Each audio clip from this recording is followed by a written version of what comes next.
Buenas tardes, estamos nuevamente en una clase virtual de la asignatura Economía Sustentable, asignatura del segundo año de la carrera Técnico Superior en Turismo Sustentable y Hospitalidad que se dicta en el Instituto de Formación Técnica Superior número 20 del Gobierno de la Ciudad de Buenos Aires.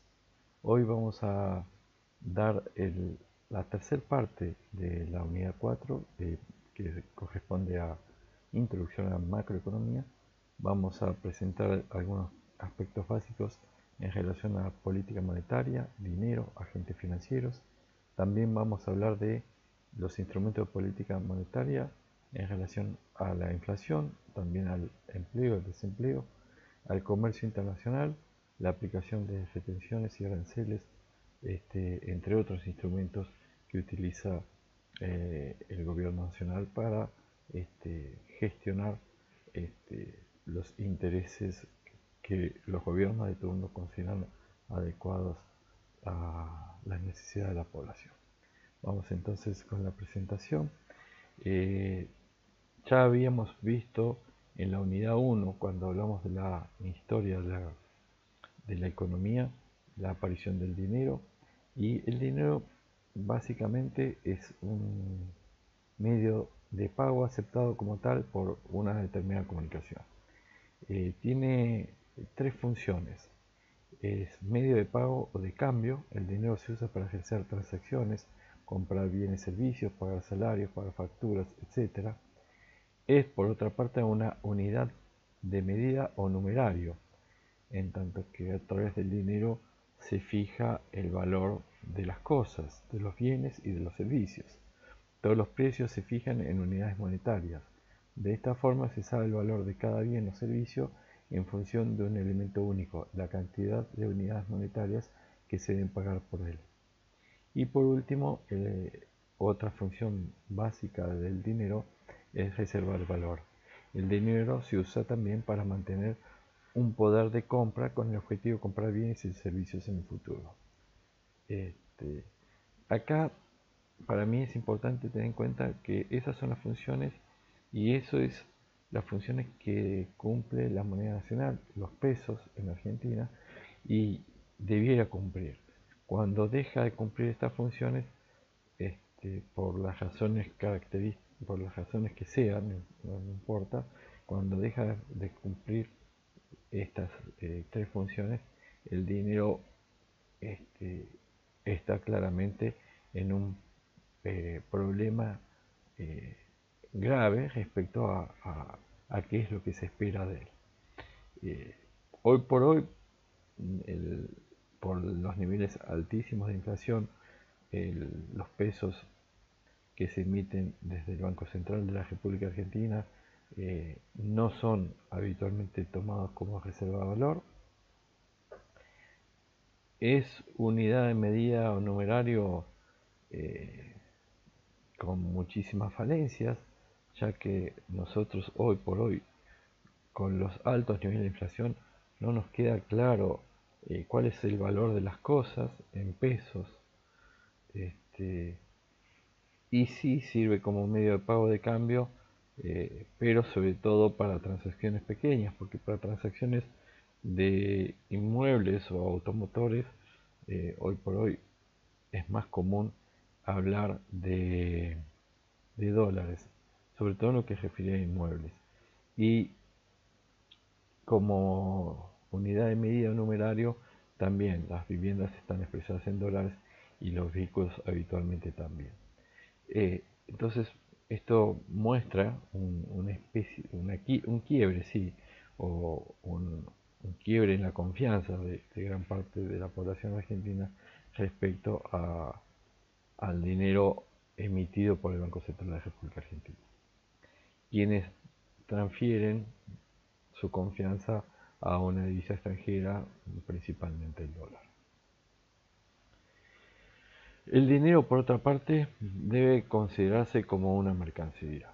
Entonces, cuando el dinero abunda, una determinada divisa abunda, va a ser más barata; cuando falta, va a ser más cara.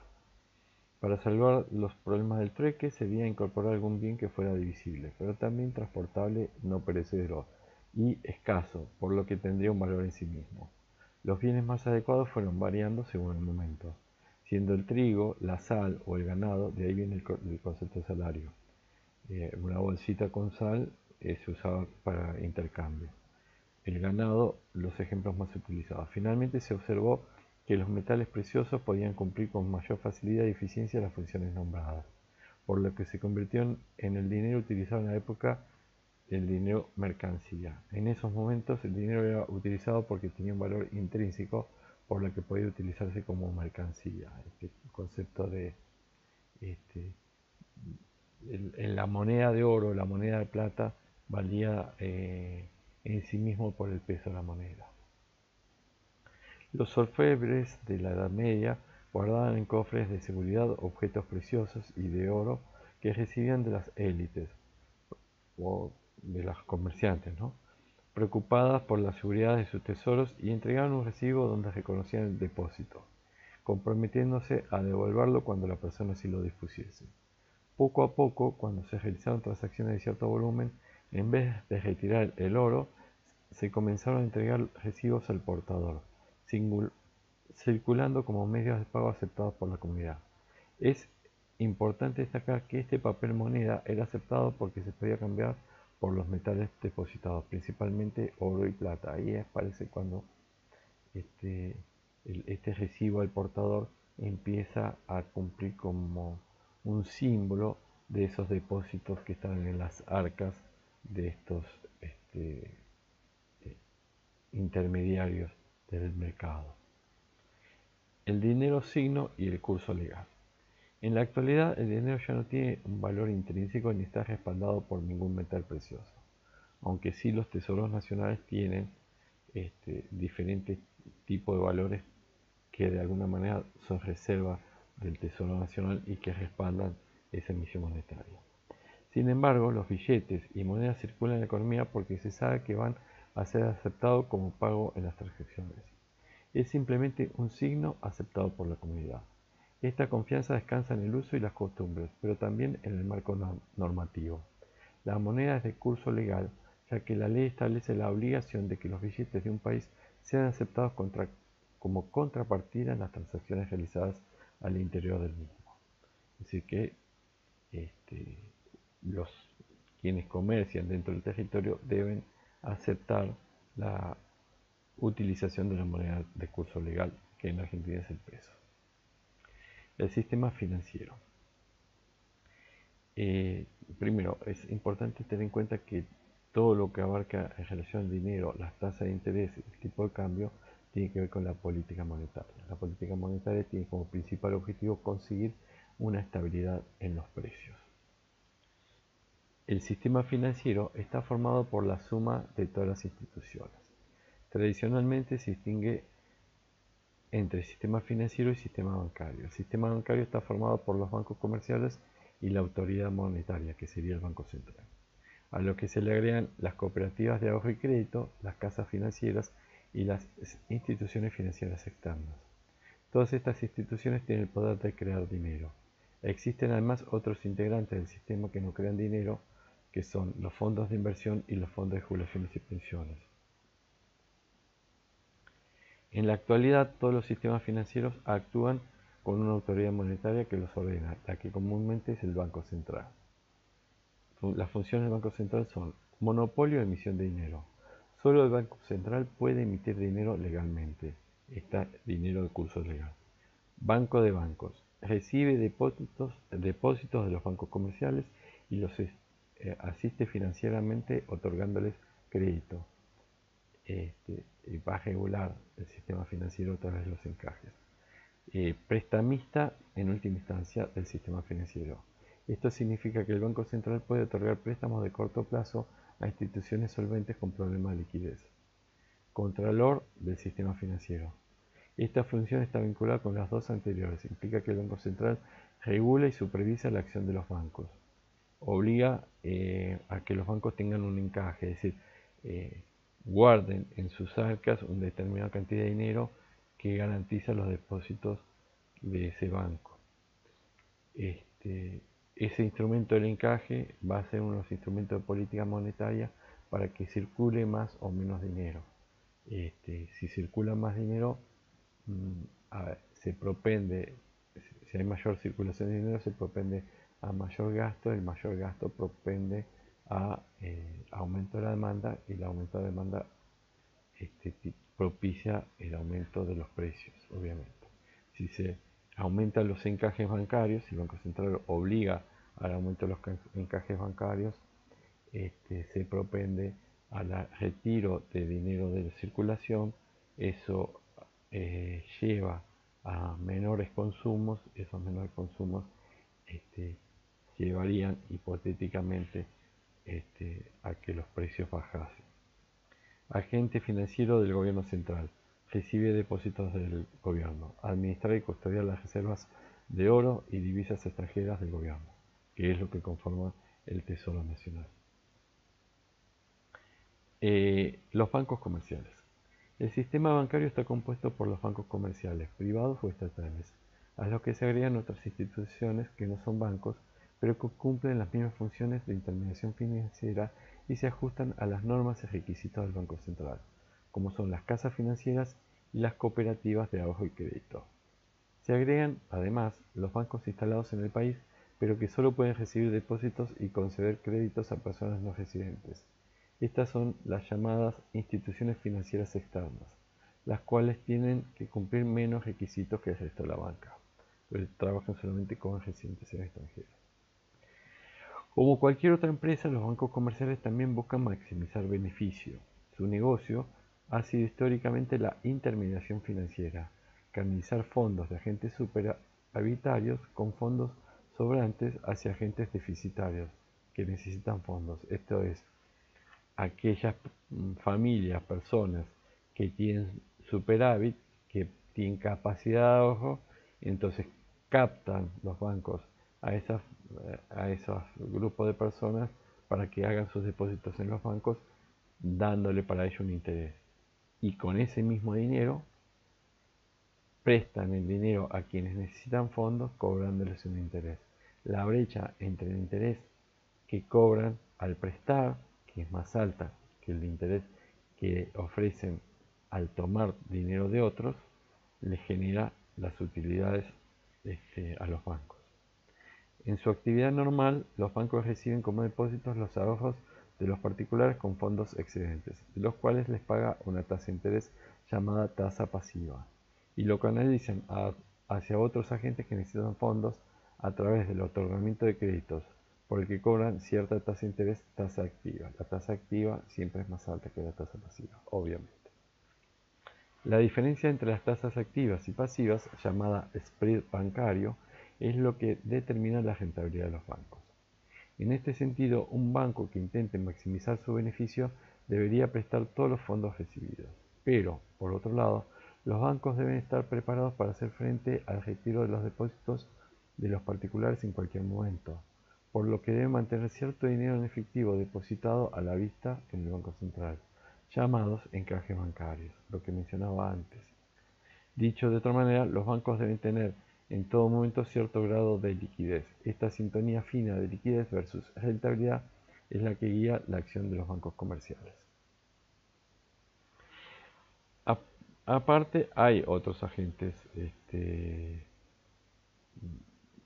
financieros que no son bancarios, ni cajas de ahorro y seguro, ni financieras, que son las compañías de seguros, los fondos de inversión, las bolsas de valores y las administradoras de crédito. Debemos considerar a los intermediarios financieros no bancarios que, si bien cumplen funciones de intermediación, no tienen capacidad de crear dinero. Entonces, estos 4 ejemplos que pongo acá, que ahora volvemos a tocar, no generan dinero. ¿Por qué los bancos generan dinero? Por la siguiente razón. Cuando el Banco Central, que es la única capaz de emitir dinero, el Banco Central a través de la Casa de la Moneda en Argentina, emite dinero, ese dinero empieza a estar en circulación. Pero luego, parte de los que reciben ese dinero lo ahorran y lo depositan en los bancos.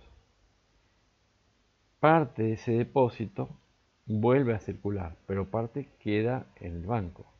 Ahora, cuando lo que circula en definitiva, los bancos comerciales, las empresas financieras y las cajas de ahorro, las cooperativas de ahorro, al prestar dinero, que es generan como un segunda, no es una segunda emisión de moneda porque es la misma moneda, pero aumentan la cantidad de moneda en circulación.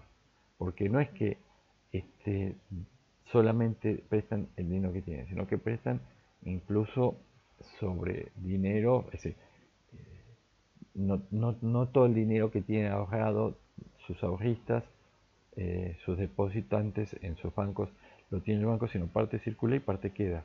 Entonces genera mayor movimiento de dinero que el dinero realmente emitido. Por eso se dice que son formadores de dinero.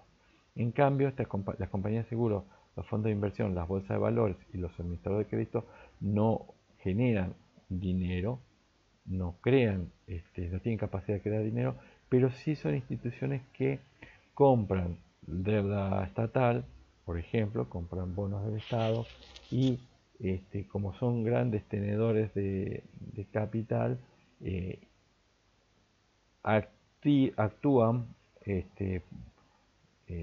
muy activamente en el movimiento del dinero, la circulación del dinero, la aparición o no de inversiones en relación al funcionamiento de esta liquidez con la que trabajan las compañías de seguro, los fondos de inversión, las bolsas de valores y las administradoras de crédito. Las compañías de seguro, estas instituciones manejan pólizas de seguro como activos, lo que les permite ofrecer eventuales indemnizaciones. Los fondos de inversión son instituciones que captan ahorros de los particulares y los invierten en distintas opciones, con énfasis en el largo plazo. La bolsa de valores, las empresas pueden financiarse directamente emitiendo acciones u obligaciones negociables en la bolsa de valores. Es decir, muchas empresas, las empresas que operan en bolsa, parte de las acciones que conforman su capital accionario lo ponen a la venta a través de la bolsa de valores y genera con esa venta de parte de sus acciones una liquidez que permite financiar nuevas inversiones a esas empresas. Por otra parte, las administradoras de crédito, estas conceden crédito al consumo sin recibir depósitos. Los créditos los otorgan por el intermedio de la tarjeta de crédito financiando compras a largo plazo. Estos, como las tarjetas de crédito como puede ser Visa, Mastercard, American Express, Cabal, etc. La autoridad monetaria. La creación primaria de dinero la hace el Banco Central a través de la emisión y de los depósitos de encaje de los bancos comerciales. De la misma forma, el Banco Central, el Banco de Bancos, existe depósitos a la vista de los bancos comerciales en el Banco Central, también llamados depósitos de encaje, que forman parte del dinero de la autoridad monetaria. Si tenemos el dinero emitido más los encajes. El poder de crear dinero en forma más directa lo tiene el Banco Central. Simplemente emite nuevos billetes y monedas. Pero este no es el único componente del dinero del Banco Central, porque también están los encajes, como dijimos antes. La base monetaria está conformada por el dinero emitido el Banco Central más los encajes que realiza este a los bancos comerciales. Los bancos comerciales, al recibir depósitos y conceder préstamos, posibilitan que el dinero ya existente en la economía vuelva a circular nuevamente. Es así como los bancos comerciales crean dinero, lo que había explicado antes. La creación secundaria de dinero se refiere al poder de los bancos comerciales de crear dinero mediante préstamos a los distintos agentes económicos. Entonces, la base monetaria es el dinero emitido más los encajes bancarios. El equilibrio del mercado del dinero. Como se vio como vimos anteriormente, la demanda del dinero depende en forma negativa de la tasa de interés. Es decir, si sube la tasa de interés, baja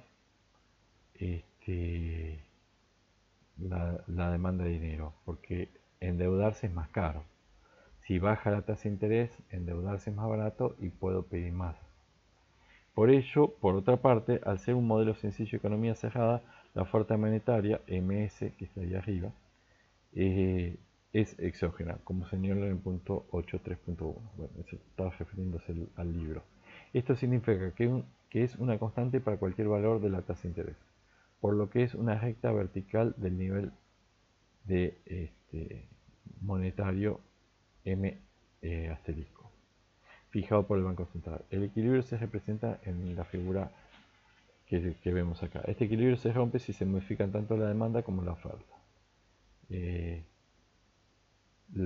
Quienes afectan a la demanda y la oferta, obviamente, la participación de los actores que mencionamos antes.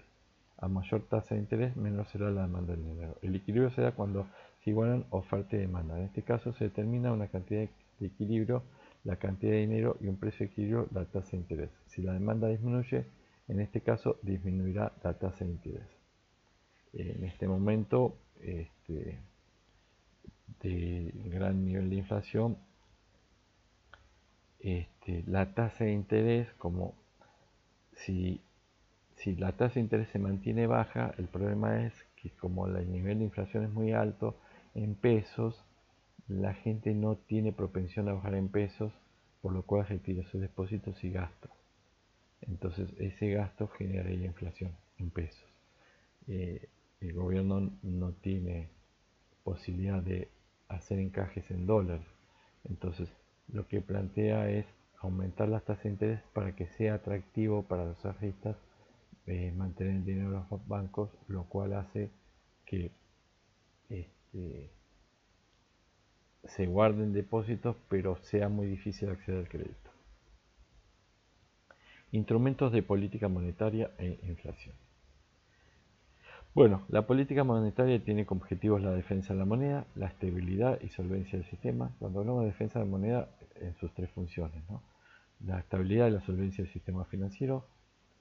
Para poder cumplirlos, se centra en los objetivos de corto plazo manipulables, los llamados intermedios, que para una economía cerrada son la cantidad de dinero, la reserva de los bancos y la tasa de interés, que son los instrumentos de política monetaria clásica. Es decir, si emite más dinero, va a poder solventar su déficit fiscal, pero propiciaría la inflación. Si aumenta los encajes, haría retiro de efectivo de los bancos, es decir, habría menos posibilidad de los bancos que haya más circulación de dinero, por lo cual el aumento de los encajes reduce la demanda agregada, por lo cual podría influir en la baja de la inflación. Si bajara la tasa de interés en niveles de inflación como estamos ahora, la gente ya no bajaría en pesos. Esa es la realidad. Porque la tasa de interés tiene que estar por encima de la proyección de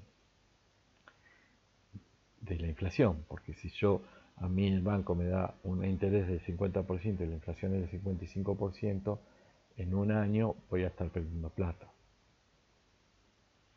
Para lograr estos objetivos intermedios, el Banco Central maneja una serie de herramientas e instrumentos. Los principales son los que se comentan a continuación. Operación de mercado abierto, esto es el tipo de cambio, tasa de caja y descuento. El Banco Central coloca títulos en operación de mercado abierto. El Banco Central coloca títulos de deuda pública, letras y bonos del gobierno o títulos del propio banco. Si se diagnostica que la inflación está repuntando, la política a seguir será la de reducir la cantidad de dinero en circulación. Para lograr este objetivo intermedio, el Banco Central sale a vender letras al mercado abierto. Entonces, cuando vende las letras, consigue esos pesos. Cuando los intermediarios financieros compran las letras, le entregan dinero al Banco Central. De esta forma, estos billetes ya no circulan más, con lo que la cantidad de dinero disminuye. Este es un gráfico que muestra al costado de cómo se compone la deuda bruta de la Administración Central. Esto es en 30 de junio de 2021, es decir, hace casi un año, cómo se descompone la deuda. Fijación de tasas de encaje. Los bancos comerciales deben mantener un porcentaje de los bancos de los depósitos recibidos, ya sea en efectivo o en el Banco Central. Si este último desea reducir la cantidad de dinero, elevará la tasa de encaje.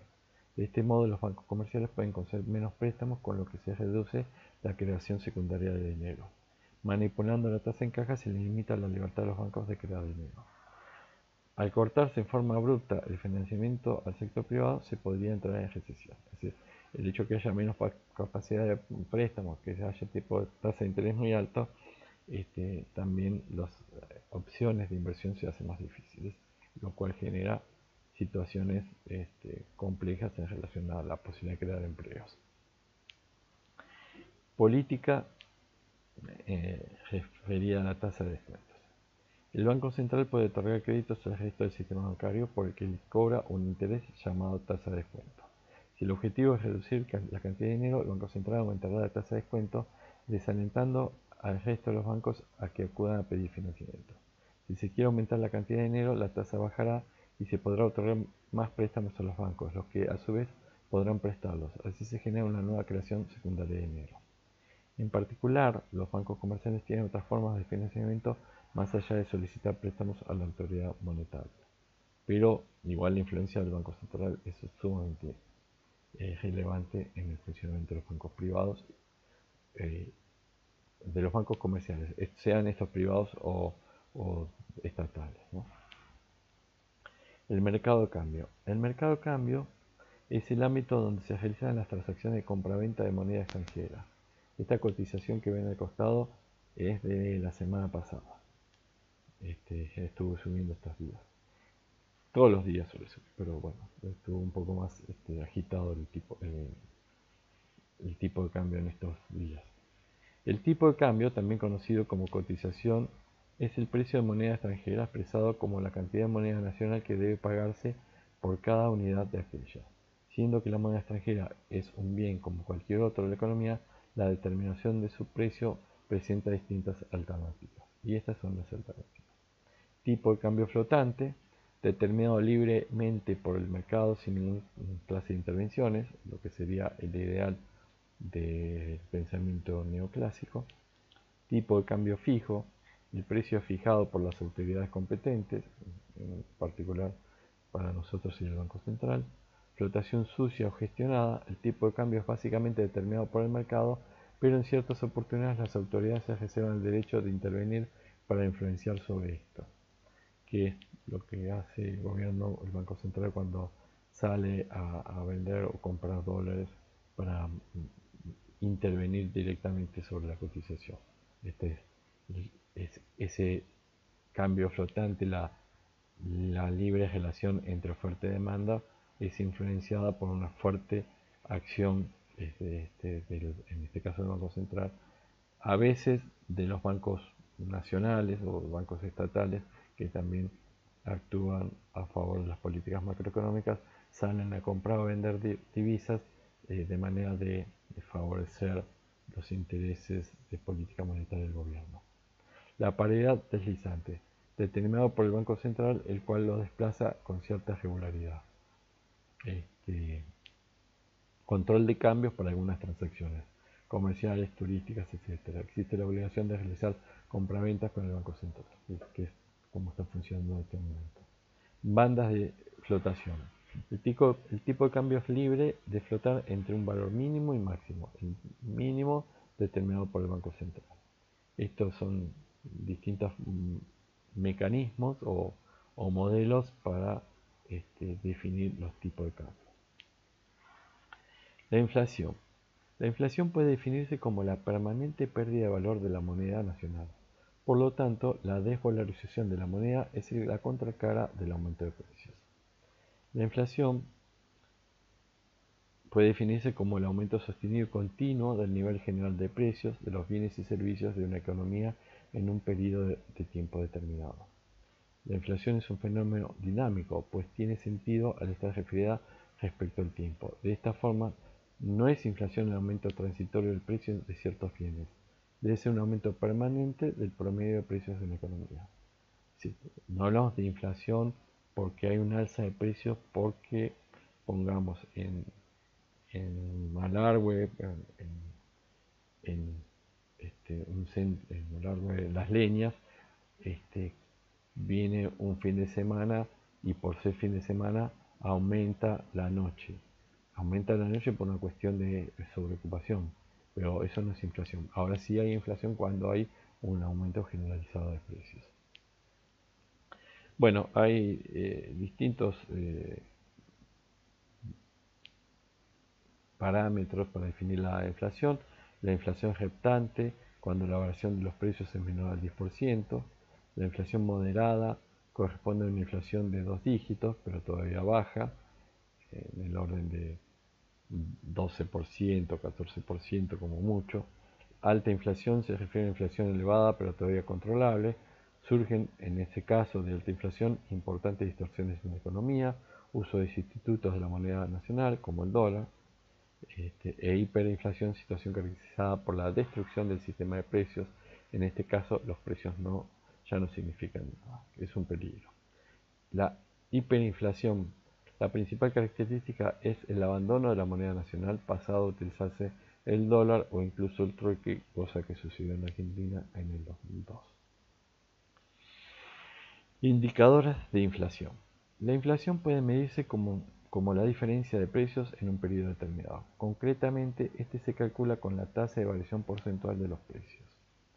La tasa de inflación para el periodo T es pi sub t se expresa como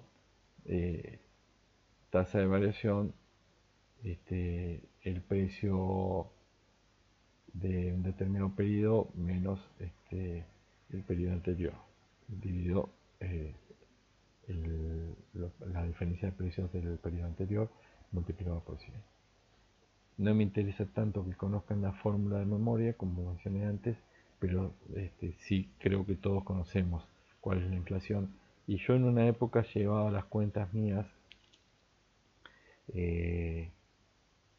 personales en un Excel y tenía bastante claro cuál era el índice de inflación mío, porque como dijimos en la clase anterior, los gastos que conforman la canasta básica de alimentos de uno es bastante repetitiva, uno compra mes a mes más o menos lo mismo, y los cambios en precios era bastante visible para mí seguirlos en relación a ese Excel que yo tenía, que básicamente medía en relación a mi canasta de alimentos, básica alimentos.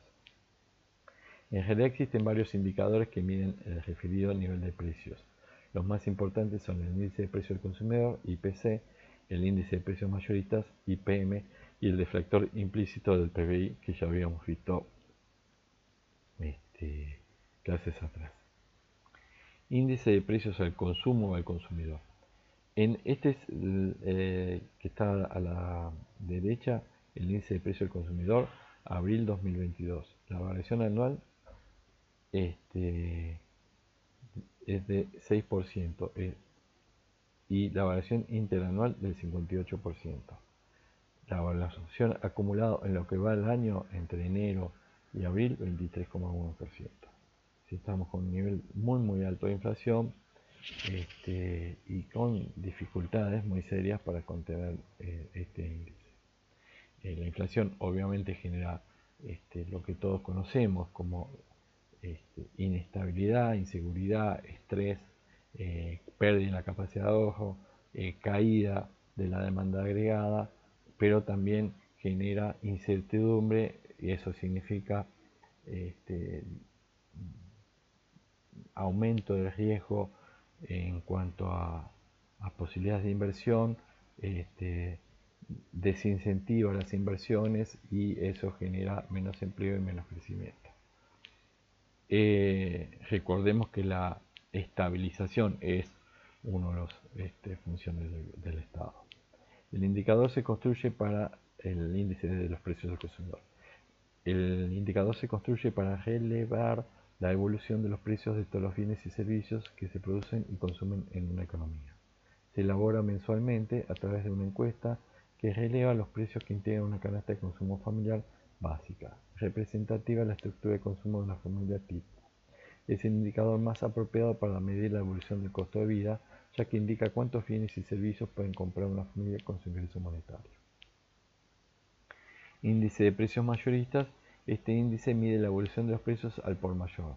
Es muy utilizado para comparar la competitividad de un bien respecto al resto del mundo, ya que el comercio exterior ya que el comercio exterior, dado el gran volumen transado, se maneja con precios mayoristas. Además, permite estudiar el comportamiento de los precios de una gran variedad de bienes. También, el índice de precio consumidor está en 5,9, la variación interanual 5,1, en productos nacionales 5,8, en productos importados aumentó más al 6,6. Índice de precios al por mayor.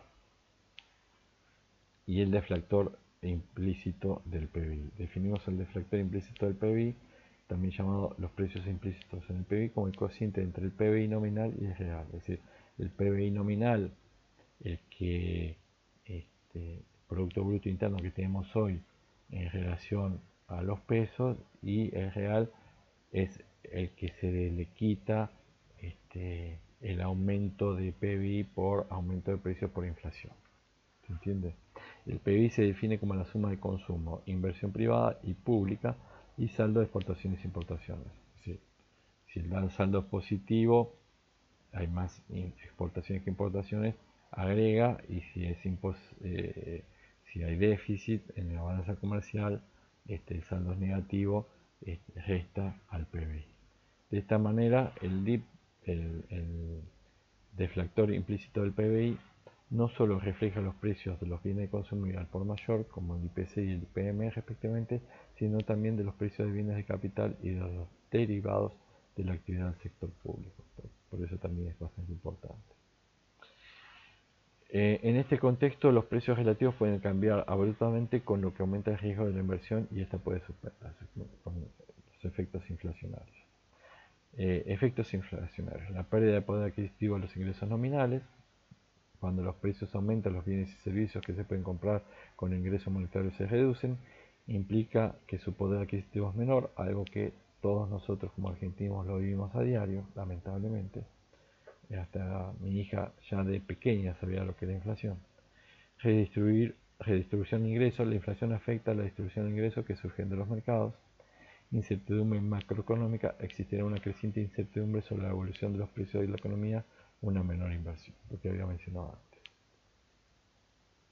Bueno, con esto terminamos la unidad 4. Habría mucho más que trabajar sobre comercio internacional, sobre alianzas regionales,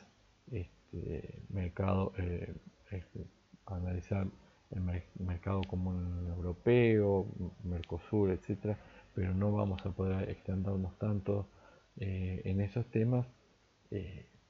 Vamos apenas una muy breve introducción a lo que es comercio internacional. Teoría de las ventajas comparativas. Esto también lo vimos a principio del cuatrimestre. Existen dos grandes tradiciones en economía que se encuentran en la base de las ideas de especialización y comercio. La más antigua de ellas se remonta a Adam Smith, y su influencia estuvo de algún modo adormecida hasta tan solo unas décadas atrás. La idea central de Adam Smith es que el desarrollo económico redunda en una mayor división del trabajo en los procesos productivos, y que este fenómeno es una fuente de ganancias en la productividad del uso de los factores de producción. Que era unas defensas del modelo capitalista que proponía Adam Smith, en donde actúa la división de trabajo, hacer de la división de trabajo un mecanismo para aumentar la competitividad. Al aumentar la competitividad se generaba mayor volumen de producción, mayor posibilidad de exportar mayores ingresos a la nación, y eso tenía el efecto adicional de la mano invisible de redistribución de riqueza. Una idea menos antigua pero con mayor influencia en el desarrollo de los modelos convencionales del comercio corresponde a David Ricardo y su famoso concepto de ventaja comparativa, que mencionábamos también a principio del cuatrimestre. La ventaja comparativa es el ejemplo que había puesto yo en clase. A los ingleses les convenía producir tela, entonces traen sus ovejas a Argentina y deja que Argentina produzca lanares, la lana la exporta a Inglaterra, los barcos ingleses salen de Buenos Aires con lana y vuelven, es decir, vuelven de Buenos Aires hacia Inglaterra, los barcos ingleses salen de Inglaterra con telas, dejan las telas que tienen mayor valor agregado en el puerto de Buenos Aires, toman los lanares de las ovejas que trajeron ellos, por eso nuestras ovejas tienen nombres ingleses como Shelton, toman los lanares de las ovejas, las cargan en los barcos y llevan eso como insumo a la industria textil inglesa. Estas son ventajas comparativas. Le convenía a los ingleses producir textiles porque tiene mayor valor agregado y le daba ventajas comparativas, y Argentina, que no tenía capacidad productiva, le convenía los lanares porque de pronto no tenía capacidad industrial instalada como para otro tipo de oferta. A principios del siglo pasado, Ricardo postuló que cuando los países tienen costos de producción distintos, siempre habrá un motivo para el mercado de intercambio comercial, dado que ambos tendrán una ganancia si se especializan en aquellos bienes en los que registran costos comparados de producciones menores. Después van a estar las críticas como las que vimos en la unidad 2, la unidad 1, respecto a los distintos pensadores económicos. El concepto de libre comercio. El libre comercio genera ganancias potenciales para los países que la practican, derivadas de cada país se especializa, ya sea en forma completa o incompleta, en aquello que produce más eficientemente, permitiendo a cada país acceder a una canasta de consumo que no era alcanzable en la situación de autarquía.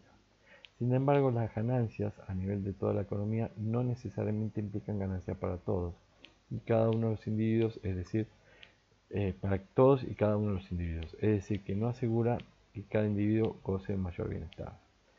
Si Argentina solamente fuera un país agroexportador, como algunos plantean a veces, el gran inconveniente es que esa producción agroexportador genera muy poco trabajo a la mayor parte de la población. Y habría un gran nivel de población que no obtendría beneficios por ese intercambio comercial, más allá que generara ingresos al país. Ahí empiezan a aparecer las discusiones sobre la necesidad de proteccionismo o no. Desde el punto de vista de política comercial, un tema relevante es analizar es el de los efectos del comercio sobre la distribución de ingresos. Es decir, si yo en Argentina abríamos hoy por hoy las fronteras comerciales en defensa de este concepto de libre comercio a China, el nivel de producción de China es su volumen de producción y su competitividad es tan grande que gran parte de la industria textil en Argentina, la industria del calzado en Argentina, desaparecería por completo. También la industria de motos y seguramente la mayor parte de nuestras industrias. Perdiéndose con eso un montón de puestos de trabajo y generándose un caos desde un punto de vista político por la falta de empleo y la imposibilidad de sustituir esos trabajos con trabajos que surgen de este libre mercado, porque no habría. Entonces ahí aparecen las limitaciones del libre comercio. Obviamente hay quienes, y esto también ustedes pueden pensar que el libre comercio es la mejor de las soluciones. No estoy de acuerdo con eso, pero hay quienes apoyan esa idea, esa concepción. Comercio internacional. En contraste con las perspectivas convencionales que se valen de las diferencias entre los países para explicar el comercio y sus beneficios, los nuevos enfoques se orientan a explicar el intercambio entre economías similares, incorporando las economías de escala en la producción y otras imperfecciones en los mercados como determinante del comercio y las ganancias derivadas. Existen razones económicas que pueden justificar la erección de barreras comerciales entre países. De hecho, existen argumentos a favor y en contra de la protección. El debate del libre comercio versus proteccionismo, que es lo que mencionaba un poco antes. El proteccionismo, que sería la contracara del libre comercio. El aspecto negativo que se señala del proteccionismo está dado por el costo que implica para la economía la ineficiencia introducida en la asignación de recursos. Así es que, por ejemplo, Cuando se pone una tarifa a los bienes importados, se favorece la producción doméstica de este bien en detrimento de las importaciones. Una tarifa, hablamos de aranceles en Argentina. Es decir, que se produce el comercio en aquellos bienes en los que el país no tiene ventajas comparativas y se favorece la producción doméstica ineficiente. Las motos chinas, el valor que tienen antes de llegar a Buenos Aires es muchísimo más bajo que el valor económico que una moto que se produce en Argentina. Si nosotros no le pusiéramos aranceles a esas motos que vienen de China, sería impensable que en Argentina se fabriquen motos. Después, las motos chinas, por poner un ejemplo, ¿no? Digamos, podría ser motos de India también. Las motos chinas o las motos de India tienen una competitividad incluso en relación a precio-producto mayor que las fabricadas en Argentina. Posiblemente, no soy un experto en el tema. Por lo cual, obviamente, quitaría las posibilidades de que se produzcan esos vehículos en Argentina. Con la contracara de las pérdidas de trabajo y también pérdidas en lo que es el crecimiento económico en relación a todo lo que genera la industria y las autopartistas relacionadas con esa industria. Por otra parte, uno de los puntos más señalados en favor del proteccionismo es el argumento de protección de la industria naciente. El fundamento esgrimido en este sentido es que algunas industrias son ineficientes en las primeras etapas de entrada en funcionamiento, pero con el tiempo desarrollan un proceso de aprendizaje que conducen a una situación competitiva. De hecho, entiendo yo que la industria tanto automotriz como de motos en Argentina ha ido evolucionando positivamente. De la misma manera, todo lo que es electrodomésticos ha ido evolucionando muy positivamente en Argentina y tiene mejores niveles de competitividad. Por eso que el tema que nosotros tenemos con las altas tasas de inflación y demás, a veces costos muy altos en cuanto a salarios. Instrumentos de política comercial. Aranceles o tarifas. Aquellos bienes producidos en el resto del mundo que ingresan al país deben pagar un impuesto llamado arancel o tarifa. Restricciones a las importaciones. Este instrumento de protección funciona estableciendo un tope a las cantidades importadas, que es una discusión habitual entre la relación comercial dentro del Mercosur entre Argentina y Brasil. Subsidio a las exportaciones. La política comercial también puede ser utilizada para promover las exportaciones domésticas mediante el pago de subsidios que normalmente son criticadas por los países centrales, ¿no? En el caso del arancel existe un ingreso tarifario que es recaudado por el Estado Nacional. Lo mismo sucede con la contracara del arancel, que son las retenciones, que son derechos para exportar. Es decir, las retenciones las cobra el Estado, por ejemplo, para la exportación de manzanas. Al ponerle una retención, también de alguna manera esa retención ayuda de que parte de la producción se destine a consumo interno. Eso hay que tenerlo en cuenta. Es decir, si no hubiera retenciones, por ejemplo la exportación de manzanas, a los productores les convendría, porque se paga más caro en el extranjero, vender toda su producción al extranjero. Entonces no tendremos en Argentina manzanas para consumir. Es un caso extremo, pero podría pasar y pasa. Restricciones voluntarias a las exportaciones. Otro instrumento. Este tipo de medida consiste en un acuerdo entre países de limitar voluntariamente las exportaciones. Si bien puede existir una amenaza implícita por parte del país importador de aplicarle una cuota o tarifa de no aceptar una restricción voluntaria, el país exportador obtiene una ganancia con este tipo de acuerdo, ya que de otra manera sería ingreso tarifario o renta de importaciones. Es apropiado para los productores del país exportador. Estos son acuerdos en comercio internacional. Existen otras barreras no arancelarias que son un conjunto de instrumentos originariamente no creados para la protección, pero que se convierten en trabas discriminatorias. Se trata, por ejemplo, de las especificaciones de normas técnicas o estándar de productos, controles de aduana, licencia de comercio exterior, etc. Como el cumplimiento de las normas ISO para los productos que entren a la Comunidad Europea, etcétera, o que cumplan con determinado estándar de bioseguridad, etcétera, etcétera, que son estándares que por otra parte imponen los países centrales, ¿no?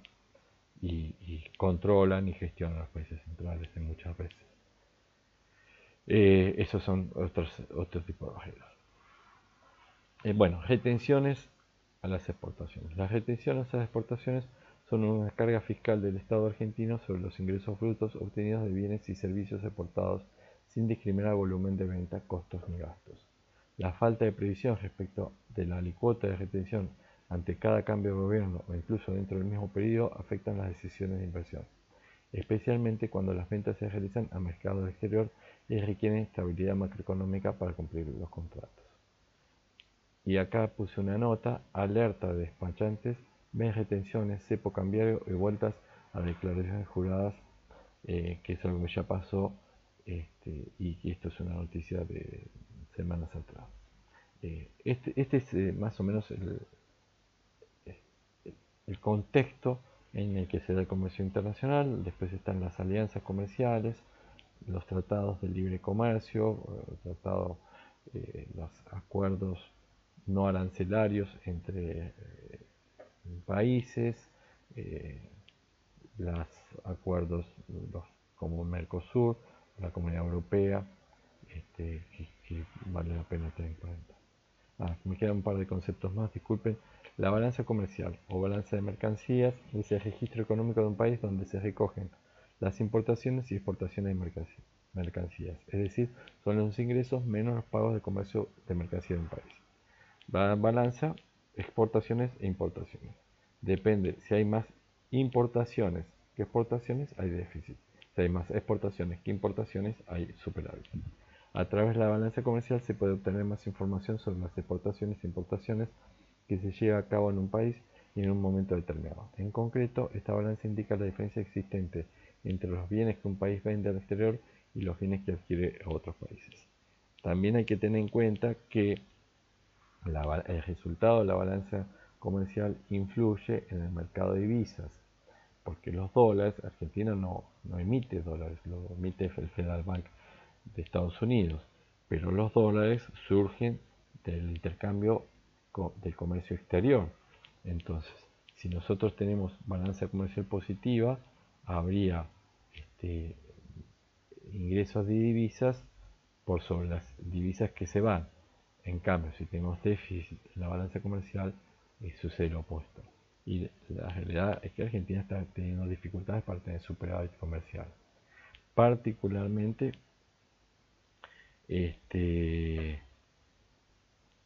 estos últimos tiempos hemos tenido en febrero un saldo positivo, como se ve acá. Balance comercial, el resultado de la balanza comercial impacta sobre la tenencia o escasez de divisas extranjeras del país, eso es lo que mencioné antes.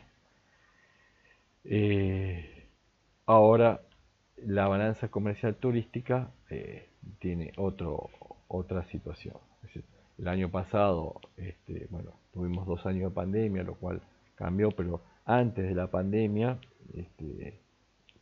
la situación de la balanza comercial turística estaba muy complicada. El gobierno decide poner impuesto país y la resolución general FIP 4815 para encarecer el viaje al exterior. Como nosotros mantenemos nivel de inflación tan alta, a valores relativos, es decir, los países como República Dominicana, que tienen inflaciones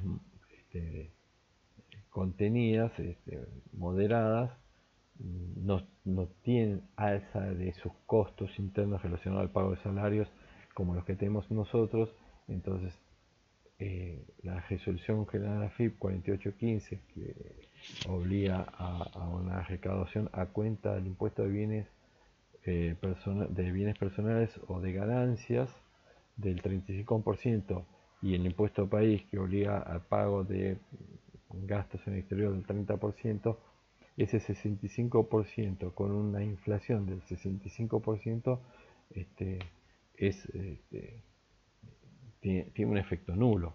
Al final les va a convenir a aquellos que tienen capacidad de ahorro suficiente viajar al extranjero, lo cual eh, llevaría a nuevamente déficit comercial, como de alguna manera muestra este gráfico. Si bien fue positivo acá tercer trimestre de 2019, ya se ve una caída nuevamente de déficit en el cuarto trimestre de 2019, y 2020 fue particularmente complejo con la cuestión de 2020 y 2021 fue particularmente complejo con la cuestión de la pandemia. Pero ahora vemos que se abren los mercados turísticos internacionales y esta situación yo entiendo que se va a volver a repetir. Bueno, con eso sí, termino la clase de hoy, terminamos la unidad 4 y nos quedaría la última unidad para trabajar las próximas semanas. Muchísimas gracias, les deseo muy buena semana.